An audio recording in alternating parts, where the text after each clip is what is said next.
Saya ingatkan lagi bahwa tidak perlu gitu. Sebentar Pak.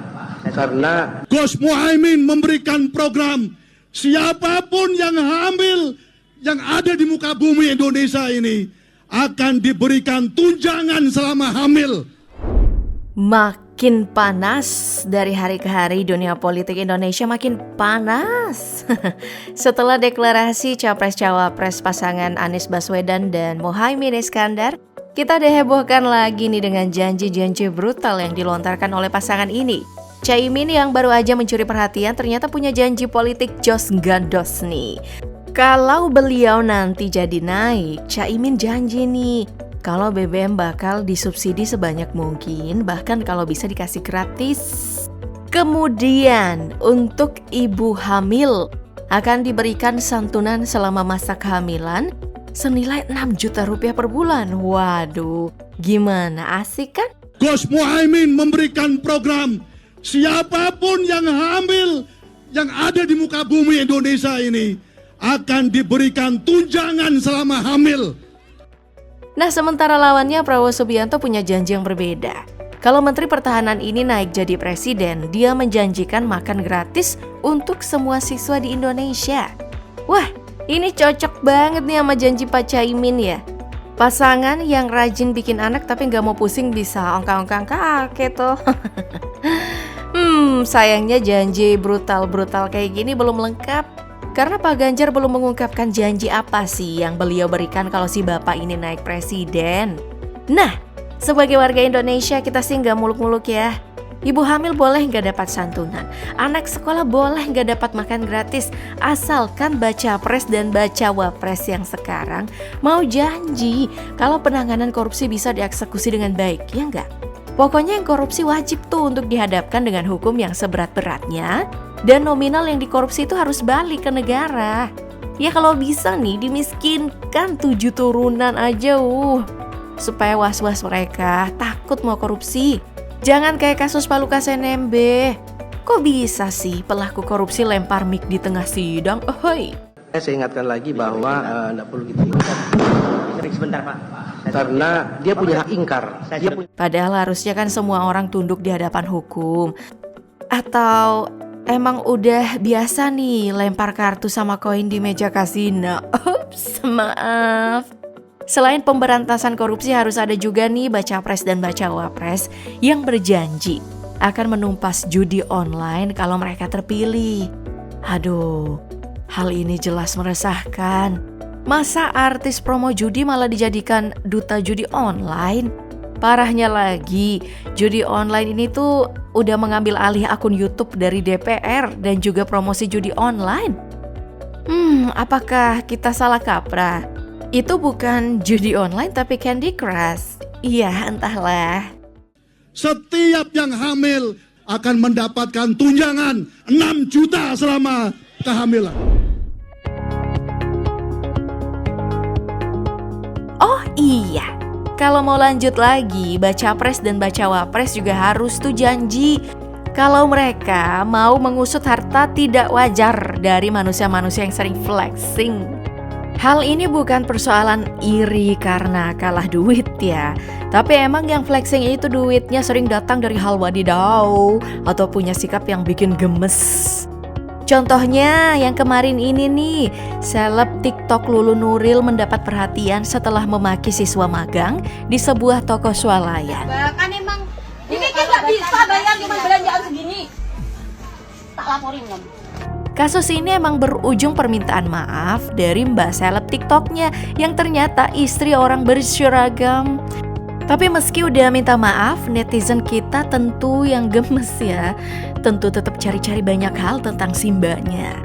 Netizen bahkan sampai tahu tuh kalau si ibu ini punya 2 akun medsos. Versi kalem dan juga versi hot. Wah, ini kayak namanya aku yang siang berbeza dan aku yang malam pun berbeda. Gak cuman itu, suami berseragamnya pun yakni Bribka Muhammad Nuril ikut kena getahnya. Ya dicopot dari jabatan gara-gara kasus ini. Wah, sayang sekali ya. Selain Lulu Nuril ada lagi yang lebih ngeri, yaitu selebgram Adelia Putri Salma.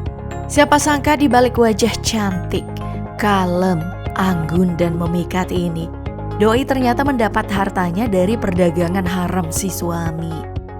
Gilanya lagi, Pak David ini dicurigai berbisnis obat-obatan terlarang, padahal masih ada di dalam rumah tahanan. Kalau bener kok bisa lolos ya? Selain manusia flexing, sebenarnya turis mancanegara juga sering jadi masalah di Indonesia, kayak yang terjadi di Bali berikut.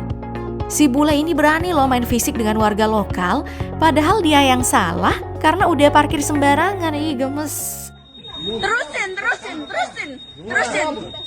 Terusin. Di Bali gonjang-ganjing politik yang juga menyeret masuk di kehidupan para seleb di Indonesia. Untung saja dunia entertainment kita masih bisa bangga diri dengan hadirnya Putri Aryani. Bagaimana tidak, cewek yang sedang berlaga di America Got Talent tersebut mendapat standing ovation dari juri-juri yang sering dianggap garang.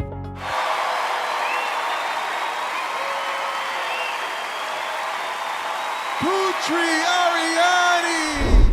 Dari dunia politik dan juga entertainment, sekarang mari masuk ke hal-hal viral yang buat gemas. Baru-baru ini ada tuh pasangan yang maunya priwet, malah harus berurusan dengan polisi. Iya, gimana gak berurusan sama polisi? Pasangan ini melakukan foto priwet menyalakan flare yang membuat bukit Teletabis Gunung Bromo malah terbakar hingga ditutup total. Padahal kita sama-sama tahu ya, kalau Gunung Bromo adalah aset wisata andalan Jawa Timur yang bisa menghasilkan uang hingga 11,65 miliar rupiah dalam setahun. Sekarang pengunjung prewedding ini udah ditangkap nih dan diamankan polisi. Kira-kira enaknya dua orang ini dan para timnya diapain ya? Andai aja keduanya tahu kalau mereka akan ditangkap polisi karena priwet, pasti priwetnya dibikin simple aja kayak abang ini.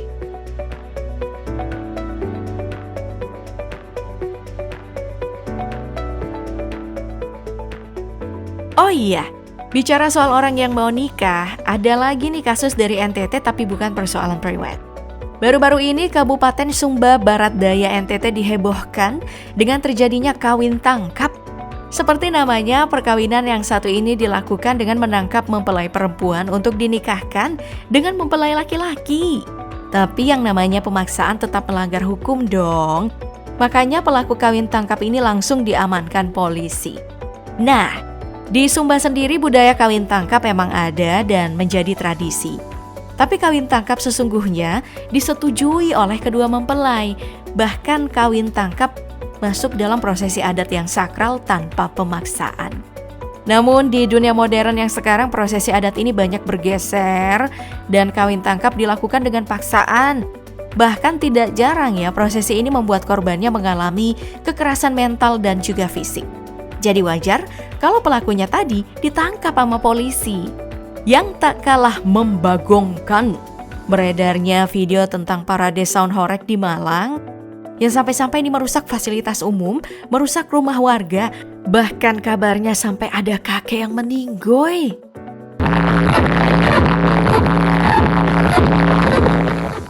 Nah, untuk menutup berita heboh kali ini kita menuju ke India saja lah ya. Negara yang sering disebut sebagai Vrindavan ini ternyata ingin mengubah namanya loh dan tidak lagi menggunakan nama India. Hal ini terlihat jelas dalam surat resmi yang digunakan oleh India yang mengubah namanya menjadi Bharat. Hal ini diusulkan langsung oleh Narendra Modi yang sekarang menjabat sebagai Perdana Menteri India. Nah, awalnya hal ini tuh gak banyak dipermasalahkan di Indonesia ya, karena katanya gak ada efek apa-apa. Tapi setelah ditelaah lebih jauh, perubahan nama itu bahaya loh bagi Indonesia. Hal ini dikarenakan nama Bharat berasal dari kitab suci Hindu kuno Prana yang mengacu pada penamaan sebuah benua yang memasukkan Indonesia pada petanya. Ya kalau gini sih jelas gawat banget ya, karena belum selesai urusan Laut Natuna Utara dengan Cina. Indonesia bisa menghadapi India persoalan Barat ini. Jadi jelas bikin pusing deh.